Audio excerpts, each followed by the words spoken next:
20 मई 2023 का दिन है। जल्दी से बोलूँगा राजेश, में आज के इतिहास पे नज़र डालेंगे। 2019 आज के दिन ना नरेंद्र मोदी जी उन्होंने आज के दिन लगातार दूसरी बार भारत के प्रधानमंत्री के रूप में शपथ ली थी। राष्ट्रपति भवन में ये कार्यक्रम आयोजन हुआ था और रिकॉर्ड पहली बार 8,000 मेहमान उनके इस शपथ ग्रहण समारोह में पहुंचे थे। आज वही राजेश है ना, 4 साल पूरे हुए हैं तो है ना, भाजपा भी कार्यक्रम कर रही है। 1431 राजेश, हम अतीत में बड़ा गर्व करते हैं अपने स्वतंत्रता सेनानियों पर, हमारे नेशनल हीरोज होते हैं। फ्रांस एक ऐसा देश है, उसके भी एक हीरो है, नेशनल हीरो कहा जाता है, वो लड़की 19 साल की लड़की राजेश जी। और अगर क्या हुआ था तो अगर आप जाने और मेरे पास कभी समय होता, मैं काश बता सकता, तो आपके रोंगटे नहीं खड़े हो जाते, तो मुझे पूछ लेते हैं।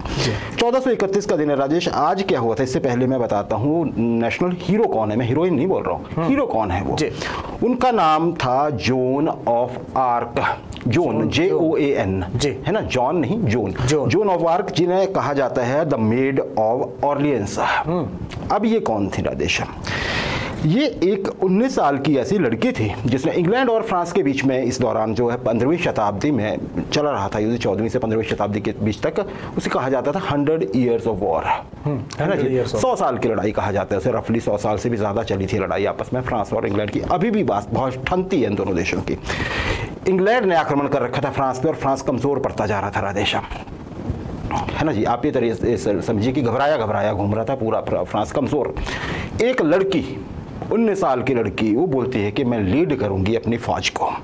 एक छोटी फौज वो लेती है राजेश, वो बढ़ चलती है फ्रांस में जहाँ पे इंग्लैंड के कब्जे थे जिन महत्वपूर्ण एरियाज पे राजेश, और वो जीत के बाद जीत दर्ज करती जाती है। इस लड़के का यह कहना था कि जब मैं 12 साल की हो गई थी उसके बाद से मुझे, अब उसे क्या कहेंगे, एक अनुभूति होती है जिसमें मेरे पास भगवान या फिर ये कहिए कि संत आत्माएं जो थी वो उन्हें डायरेक्ट करती थी कि ऐसा करिए। और ये बहुत बहादुर लड़की थी राजेश, इसके पीछे बड़े बड़े सूरमा चले और इन्होंने इंग्लैंड को परास्त किया एक के बाद एक। अल्टीमेटली क्या होता है, कितनी देर चलेगी, इंग्लैंड की माइट बहुत थी, पकड़ लिया जाता है लड़की को, जोन को पकड़ लिया जाता है, मुकदमा चलाया जाता है। जनवरी से शुरू होता है मुकदमा 1431 से।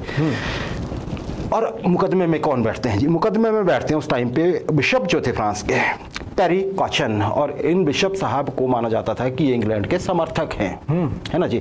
तो ये अब इंग्लैंड तो चिढ़ा हुआ था कि एक लड़की ने हमारी ये हालत कर दी है। सही है। राजेशन से पूछा जाता है कि आपने ये क्यों किया, कैसे किया, वो बताती चलती हैं। अब इनको पकड़ में नहीं आए चीज कि इसको इसने इतना नुकसान किया हमारा, हमने उसको सबक सिखाना है। तो बोला कि आप कपड़े मर्दों वाले क्यों पहनती थी? उन्होंने कहा कि मैं एक महिला हूँ और मैं पुरुषों के खिलाफ लड़ रही हूँ, तो मुझे अपनी सुरक्षा कई तरह से करनी है, इसलिए।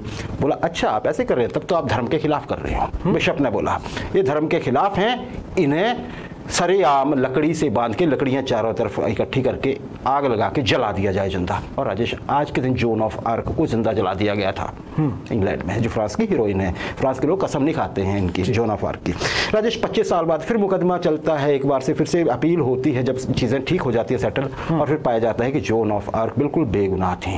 राजेश देखिए, चर्च के बिशप ने मृत्युदंड दिया था और 1920 में रोमन कैथोलिक चर्च जो है उन्होंने उन जोन ऑफ आर्क को कैनोनाइज किया, मतलब संत का उपाधि दी, संत, saint Joan of Arc, saint Joan saint John. ये राजेश 1626 मिंग साम्राज्य की मैं बात कर रहा हूं। अगर मिंग साम्राज्य है, मिंग डायनेस्टी है, तो बात चीन की हो रही है। सिंपल सी बात है राजेश। बीजिंग उस समय पे पूरी दुनिया में सबसे पॉपुलर सिटी थी, सबसे ज्यादा आबादी वाला देश था।